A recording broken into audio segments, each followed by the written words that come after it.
All right, let's settle down and get started. Everybody settle down, settle down. All right, so first off, y'all have a present for me. Homework number 6. I'm collecting them up here. Here, I'll get them out of your way, and I'll put them on the chair. All right, so just so everybody is aware, we had, well, I know you're aware about the exam, but for those of you who are not in senior design, I'm currently working through getting editorial comments back to the senior design teams, and I kind of need to get those back to them by Monday. So my goal is that first. Obviously I need to grade your exam, but it's not really time sensitive because the final is only on columns and beams. So theoretically I could give you that grade like May the 2nd, and it really wouldn't matter. I mean, I'm not going to wait that long, but the time-sensitive issue for me right now is getting senior design comments back. So if I don't get this exam grade back to you on Monday, it might be Wednesday. Worst case scenario, it's that Friday. I just wanted to give everybody a heads up on that. Homework 6 is due today again. If you haven't turned that in, go ahead and do so. Homework number 7 is the columns and frames assignment. There's only 2 problems on that assignment. One of them involves computing K for a frame. There's like 4 or 5 columns that you need to compute K for, so it's just getting used to using that alignment chart, and 1 column design problem for columns and frames. So that is the homework assignment. It's due on the 15th of April, so you should have plenty of time to do it, and plus we've covered everything there is to cover in class on that assignment. Honestly, we probably could have combined the homeworks, but that would have been one hell of a homework assignment, and I don't think that's right. So I figure split it up, make it 2 doable chunks as opposed to one really, really big, nasty assignment. And so that's due on the 15th. Any questions on housekeeping? All right. So today what we're going to do is delve into our final topic of the semester, which is a topic which is arguably one of the most important topics in steel design, which is beams. You might ask, why didn't you just start with beams? Like, if it's so important, why did you wait to the very end to talk about beams? For 2 reasons. One, the theory behind beams is easy, but it does require a pretty fundamental understanding of the manual. And by now, you're pretty familiar with it. So I don't need to explain where the section properties are, and I don't need to explain where some of these values can be found. You pretty much know where it is. And 2, the theory requires a little bit of an understanding of when it's all said and done. Not really today, but when it's all said and done, you need an understanding of buckling and some mechanics and whatnot. And that takes a little while to talk about. And so I figure it's kind of pertinent to put this off till the end. Now, I will tell you that today I'm going to be showing you my best PowerPoint slide that I've ever made. You'll see what I mean here in a second. I am particularly proud of it. And I say that, I hope it works. So we'll see. Okay, so let's talk about beams. Now, I'm going to give you a general overview of what's going on with beams. So in short, beams, just like columns, present a stability issue. In other words, beams buckle, just like columns do. Okay. Now, the way that worked with columns is a column's capacity was a function of its unbraced length. The farther apart the braces were, the weaker the column. The same thing is true with beams. Okay, so that term, you can sort of see where the notation's coming from in the manual. L sub C was sort of that unbraced length of a column. L sub B is the unbraced length of a beam. Okay, now there isn't any K values or anything like that we have to deal with generally with beams, so we don't have to worry about that. There are some, actually, like if you're starting to get into some really advanced design, there are some issues where you would account for stuff like that, but nothing that we need to consider really. Now, the thing with beams, though, is that in many scenarios, beam buckling might actually not occur In other words, the beam might reach its full capacity before buckling happens. Now, the term full capacity takes some time to get to, okay? Because for a column, it was pretty simple. It's just like, what would theoretically a column's full capacity be? Well, it would just be the area times Fy, okay? That's easy. But for beams, not so much. The quote-unquote full capacity of a beam is something that takes some discussion. So the way that we will present this in steel design is we'll look at beams really from two fronts. We'll look at a beam that is continuously braced, where buckling is not an issue, and then later on ask, well, what do we do when we have to consider buckling? But before I get into that, I kind of want to start with a discussion of just bending in general. So this is a discussion, a review of good old Engineering 216, Mechanics of Deformable Bodies, everybody's favorite class, I know. So don't worry, it's not so bad. We'll get there. Okay, so take it back to square one. Beams are pretty fundamental. They are the most common structural element that we use in structures, period. Okay? We use them in civil engineering structures, mechanical engineering structures. They're all over the place. Just about any system that you are going to design, construct, build, what have you, is going to have something in it that's being bent. All right? Just period. So we got to know what's going on with stresses in beams.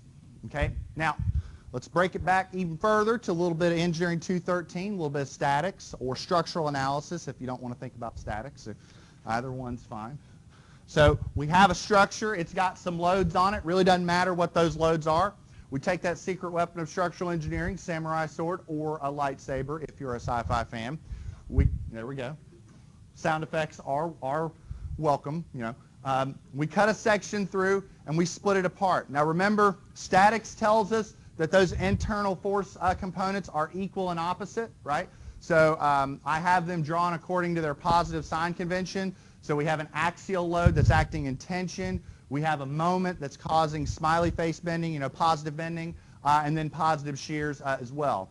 And we can determine each of those force components from equations of equilibrium. And so that's good old structural analysis. And for regular statically determinate structures that we typically deal with, everybody in here should be able to handle that. That's not terribly complicated. Am I correct on that? Okay. Now let's break out the mechanics of materials. So as we'll see in a moment, no pun intended, I even threw it in the slide. That's in the slide.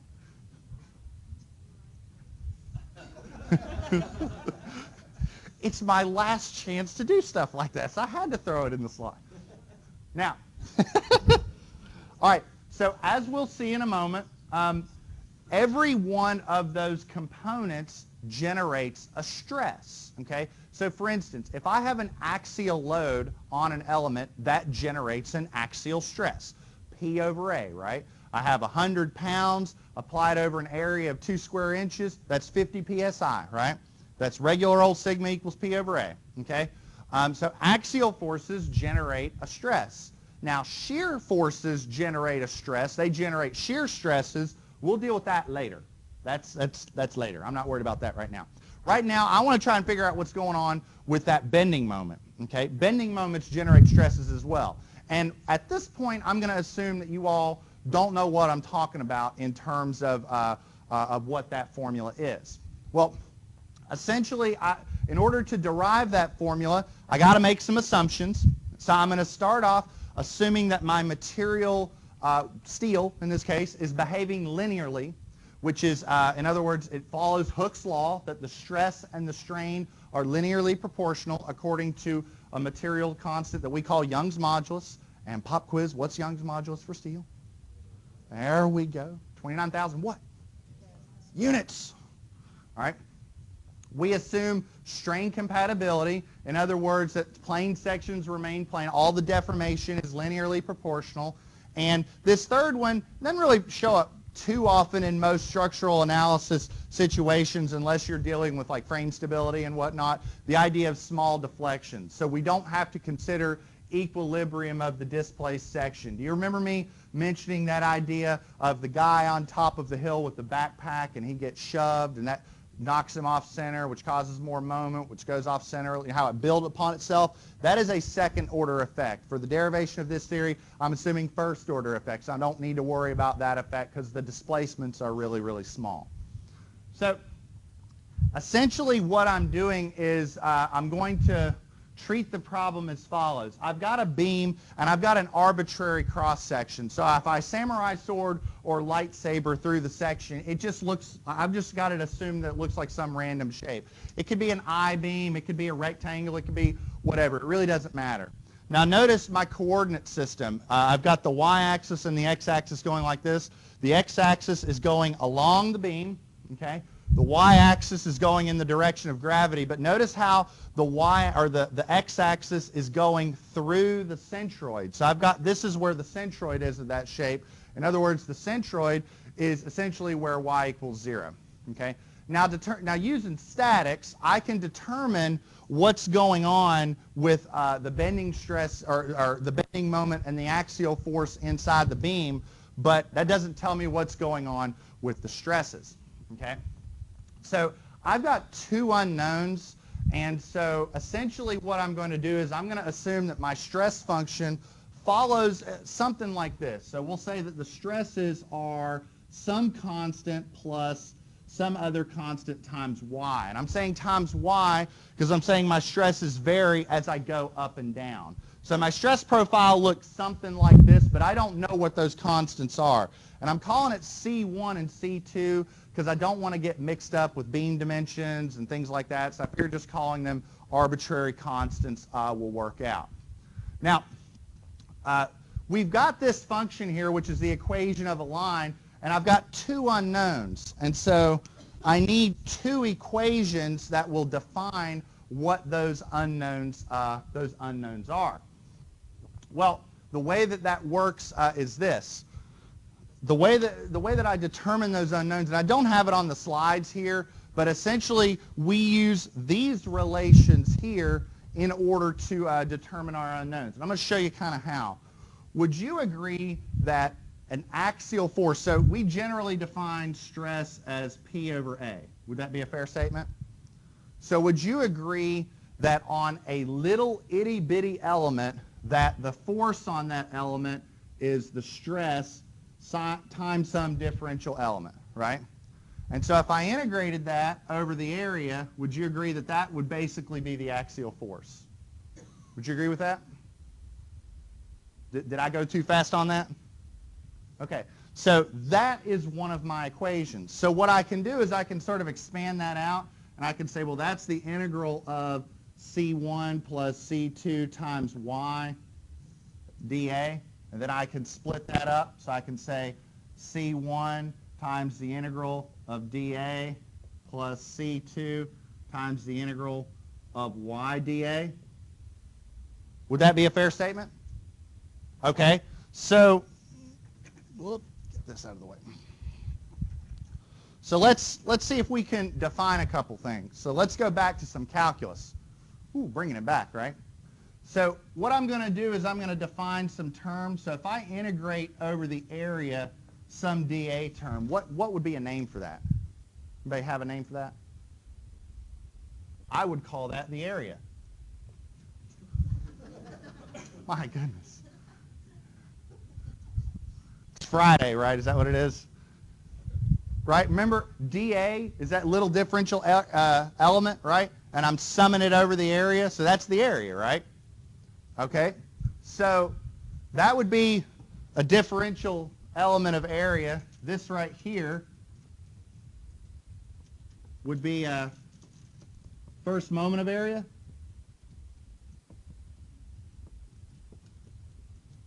Is that right? Y'all remember that?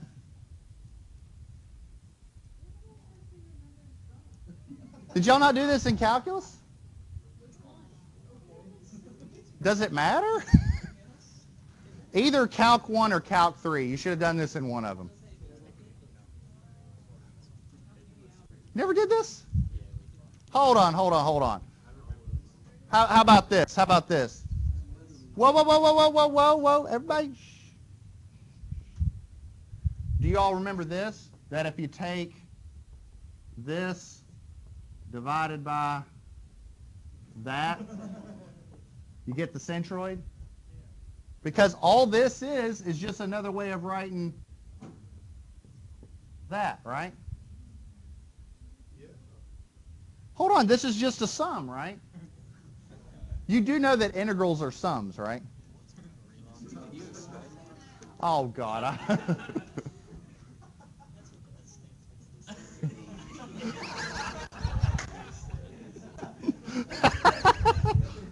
All right.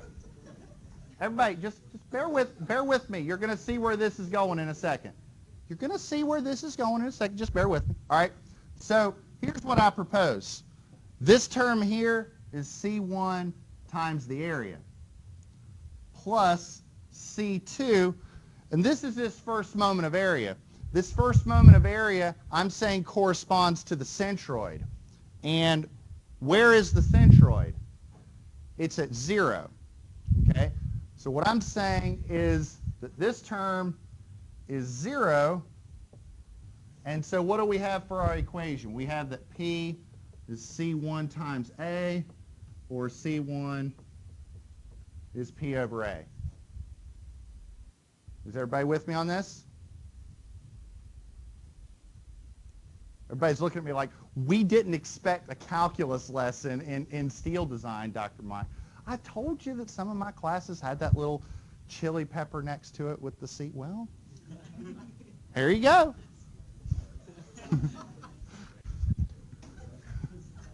All right. You'll see where this is going.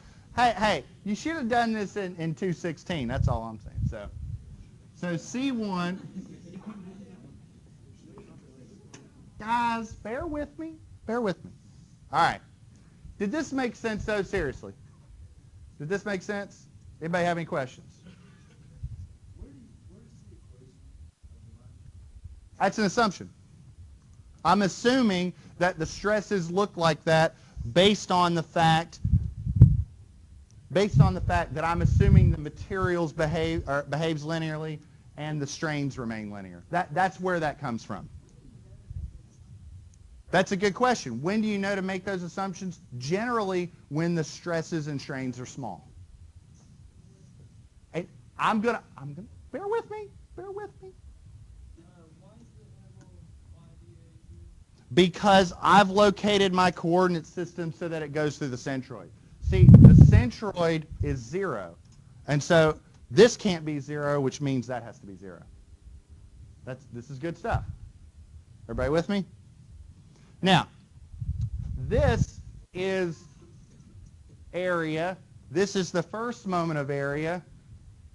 This right here,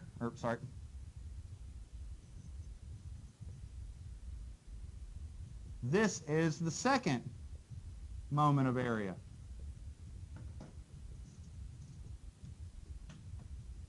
Okay? That's the second moment of area. We have another name for that, and I'm going to show you that name here in a second. But first off, everybody with me so far? Now, I'm going to erase this, but I'm going to leave that constant there.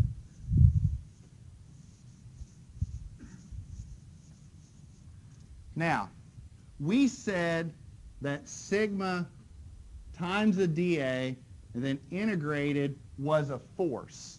Well, how do we define a moment? What's a moment? A force times what? Distance. So what I'm going to do is multiply that by a distance and say that's the moment. Okay? So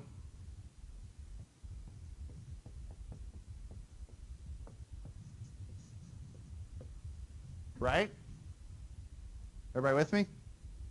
So you split that up. Or actually, let's multiply that. Let's do that. So C1y plus C2y squared. With me? Split it up and factor out your constants.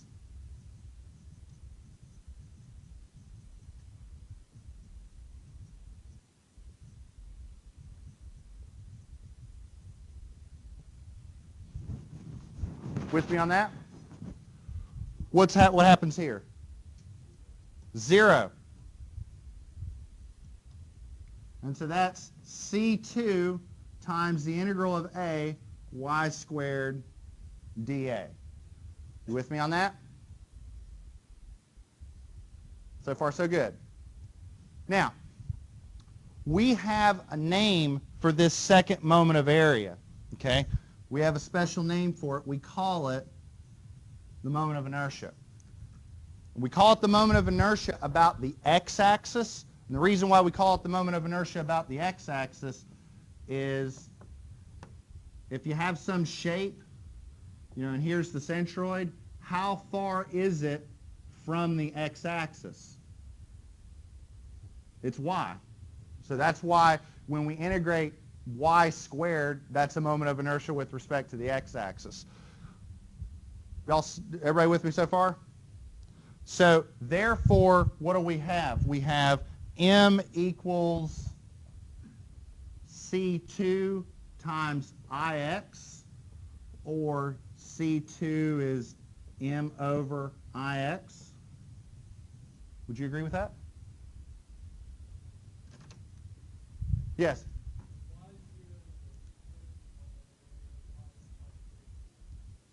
That's a good question. That's a good question. And the reason why is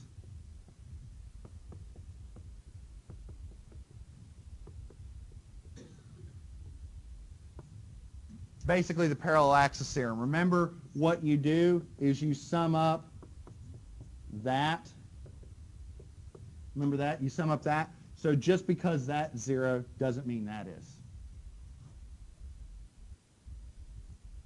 Everybody with me on this? I know it's been a while. You'll see why. Watch.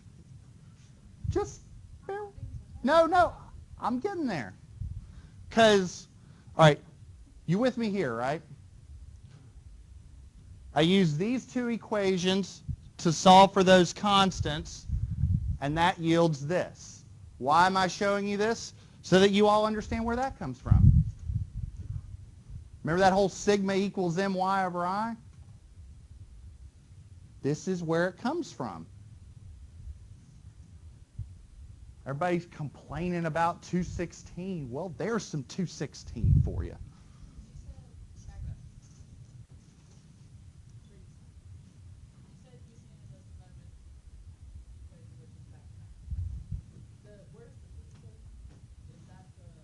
P would just be the integral of sigma dA. Just the stress integrated over the area. By throwing in a distance, that's essentially saying force times distance. That's where you get the moment. Everybody with me on this? This is that whole mechanics of materials thing, that engineering 216. So look, here's the long and short of it. If I have bending stresses going on in a beam, I say that they're essentially a function of however much axial load you got in the shape and however much bending stress you have in the shape. Now, since all I care about is bending, I'm going to assume that that axial load is 0, and I'm just going to look at moment. Hence, sigma equals my over I. 0 bending stress at the centroid. Farther you get away from the centroid, the more bending stress you get. It's a function of your applied moment and your moment of inertia. So I wanted everybody to be on the same page as to where this stuff is coming from. Sound good? I promise no more calculus. No, well, not today. Not today. All right, sound good?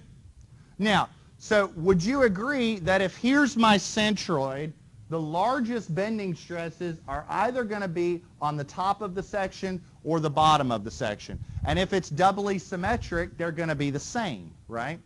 So what I can do is if it's sigma equals my over I, and here's my shape, I can determine the maximum stress by saying that my y is just half my depth. So sigma equals my over I, y is half the depth, and I can just rewrite this as this term here. We have a special name for this term, and we call it a section modulus, right? The section modulus is just the section property where we take the moment of inertia and divide it by half the depth.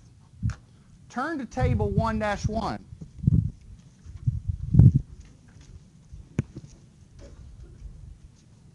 Because everybody brought their AISC 15th edition steel construction manual, didn't they?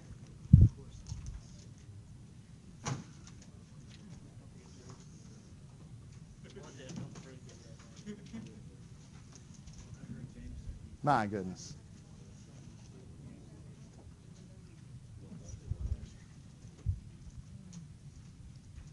Just pick any eye shape in the manual. Notice how on the page on the right, there's the x-axis, right? We have the moment of inertia, and then we have this SX. How do you define SX, or how do you compute it? Just take the moment of inertia and divide it by half the depth. That's all that is. Has everybody seen that? How do you define SY?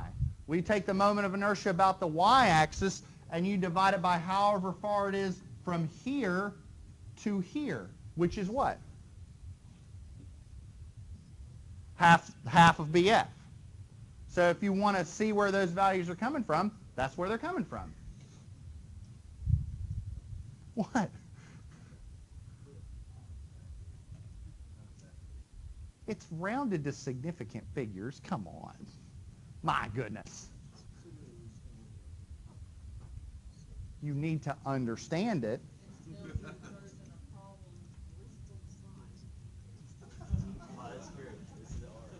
Oh, I'm going to have fun crafting this final. All right. Can I ask you a question? Let's take the x-axis. Is there something we haven't talked about there? There's an I, there's an S. What's missing? Z. What's going on with this Z value? Let's see if we can figure that out today. First off, before we get into Z, this is the section modulus, and the section modulus by itself is only a useful quantity if the section is doubly symmetric. Whereas if the section is singly symmetric, we would have two section moduli. We'd have a section moduli, let's say, to the top of the beam, and a section moduli to the bottom of the beam. And it's going to be the moment of inertia divided by that extreme fiber distance, however far it is from the centroid, either to the very, very, very tippy top or to the very, very, very, very bottom. Everybody okay with that? What? Oh, that's a typo. That's why. That's supposed to be, I didn't have a box over it, but that's supposed to be x sub t and x sub t. I apologize for that. That's exactly why they're the same, because I typed that wrong. TV's the box. We'll give it a 0.35 on the mistake, because I had this right.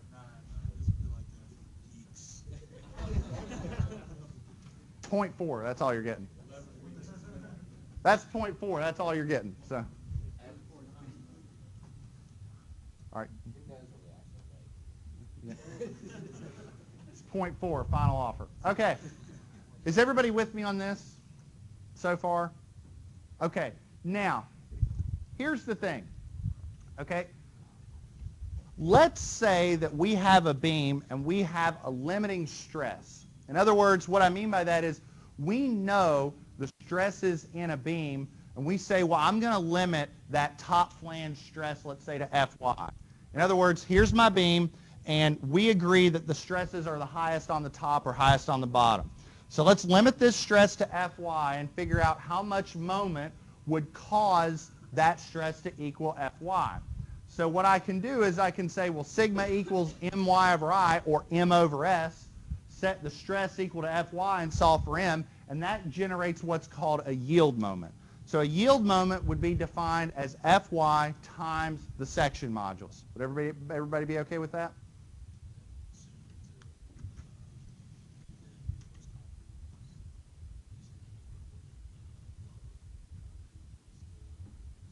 No, but it's more similar to what we did with the cracking moment. Remember how we had a cracking moment? We said Fr times Ig over Yt. We said, what's the bending moment that would cause Fr at the bottom?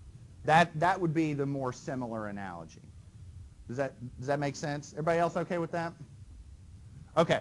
Now, here's the thing. Everything up until now, and then by the way, there's a yield moment for the compression flange, yield moment for the tension flange. I'm really not too worried about that. What I'm really after is this question. Okay? Is the yield moment the ultimate capacity of a steel beam? Well, what Engineering 216 says is yes. because everything that you typically do in Engineering 216 assumes linear behavior. Okay? But the facts are that steel beams can typically withstand bending moments far above my. Okay? Now, it's only true under certain conditions, and we will get to that, but by and large, steel beams can withstand bending moments larger than my. Okay? My best slide ever. Okay? Let's take a beam and let's start applying moment. So right now, there's no moment on the beam. Everybody's going to want to watch this. Okay? So there's no moment on the beam, and so the stresses are 0. And so what I'm going to do is I'm going to take that beam and I'm going to start bending it. And so what mechanics of deformable bodies tells me is that the stresses start to do that. Okay? There's 0 at the center, but they get larger and larger and larger. And what happens is that'll behave that way up until Fy. So let me actually go back a little bit. So I'll have that linear change in stress until, bam, I hit Fy. Okay? And once I hit Fy, that's the limit of its elastic behavior. In other words, that's when it hits the yield moment, when that top itty-bitty stress hits Fy. But the question that I want to ask is this. All this says is that the very, very top of the beam and the very, very bottom of the beam has yielded. What about right here? Has this yielded? What about right here or right here? Couldn't the beam, what happens if I keep adding moment? So you're right here, this is the yield moment, when that top and bottom stress equals Fy. But what happens if I keep increasing the moment? Well, what happens is, if I assume that the material can only withstand stresses up until Fy, that yielding is going to penetrate through the section, and I keep applying moment until I hit there. I told you it was my best slide. It's your worst slide on the PDF ever. I don't care about the PDF. I don't care about the PDF. I just care about the likes on the video. No, I'm just kidding.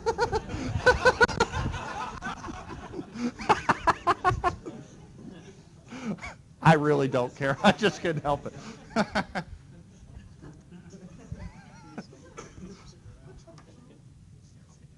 Hit that subscribe button. No, in all seriousness, in all seriousness, what's happening is this point hit Fy, but the rest of the beam didn't. So as you keep applying moment, that yielding can penetrate through the section to the point where every fiber across the cross-section has yielded. Okay? At this point, we say that the beam has reached its absolute maximum capacity, and we have a name for that. We've essentially said that the entire section has yielded. In other words, the entire section has plastified. We call this state the plastic moment. Okay? So the yield moment is when the very, very top or the bottom of the beam has reached Fy. But the plastic moment is when every fiber across the cross-section has reached Fy.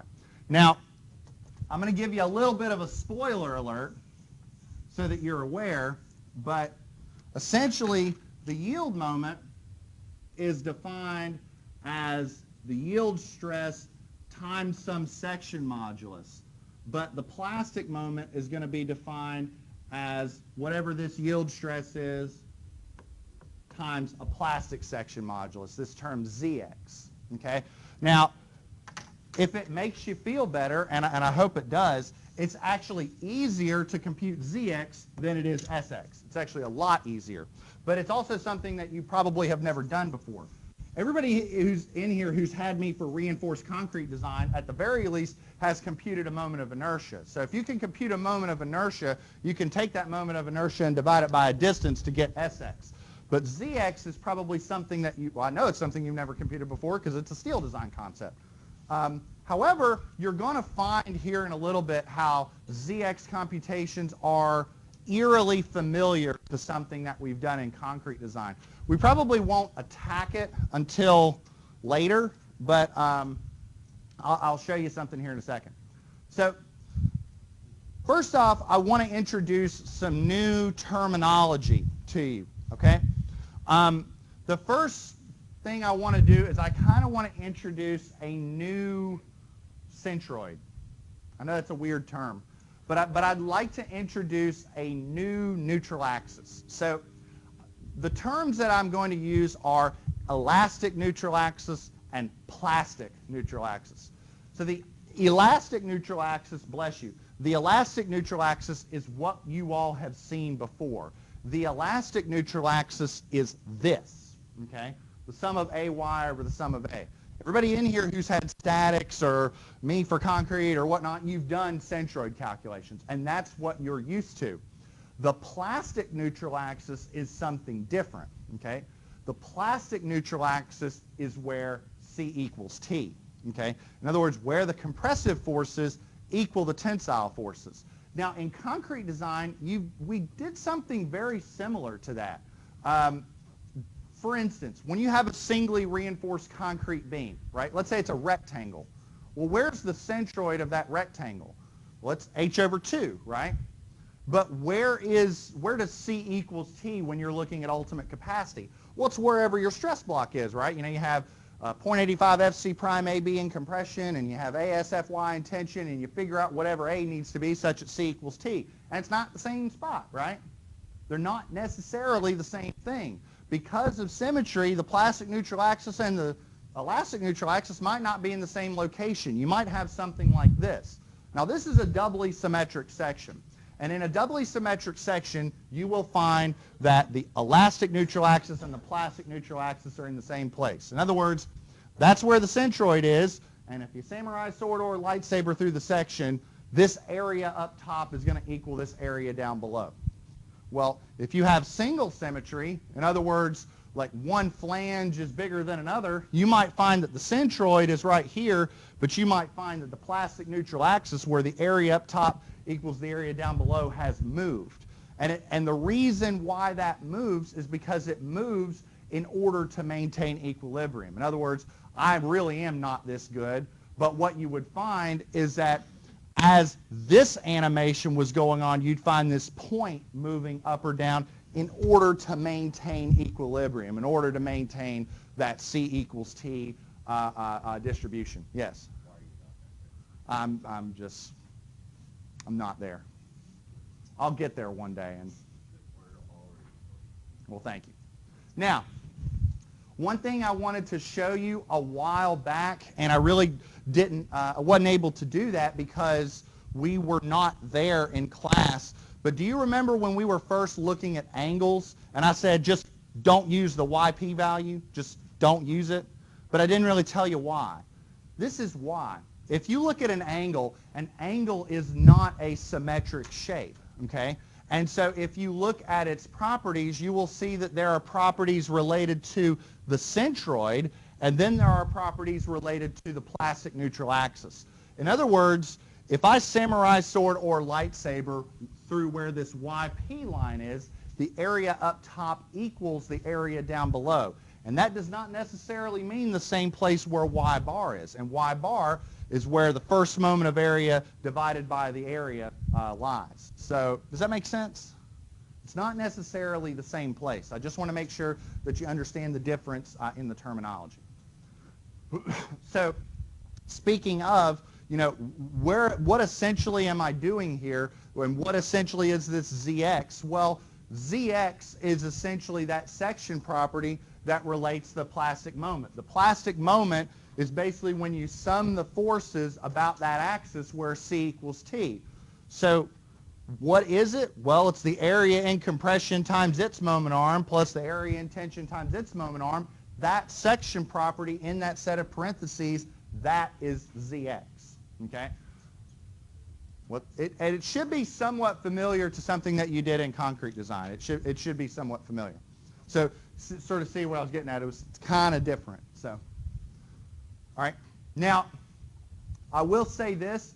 ZX is only a meaningful expression when you have a shape where all the steels are of the same grade. In other words, when they all have the same FY value, that's the only time that we ever care about even computing a ZX value. There are very many instances in the world of bridge engineering where you'll have a girder, let's say something like this, and this is 50 KSI, this is 50 KSI, and this is 70 KSI. We have a name for that type of section. It's called a hybrid girder. So if you ever hear the term hybrid girder, it's when you have different grades of steel for different components. Typically, it's the tension flange that's going to have a higher grade of steel. And we do that because the moments and shears and or the moments, so if we're talking about hybrid girders, the moments are so large that we're tailoring our flanges in order to meet those demands. And in that scenario, it actually makes sense to have different size flanges. Might make sense to have different grade flanges as well. So in that instance, ZX doesn't really matter. Okay. So does anybody have any questions on that? Okay. So here's what I'm going to do. I'm going to call it today, but I want to give before everybody starts packing up and leaving, I want to show you where this is headed. Okay. We're going to go through and do a computation of ZX next week on Monday. What we'll then do is we'll start getting into beam design. Okay. And I want to show you a couple slides just so you're aware. We're doing beam design, and we're going to start off doing continuously braced beam design where we don't have to consider buckling. Then later on, we're looking at buckling. I want to show you something with buckling just so you're aware. All right, this is the stuff about buckling, and just so you're aware, there's some calculus in here. So it's coming, so just be aware. So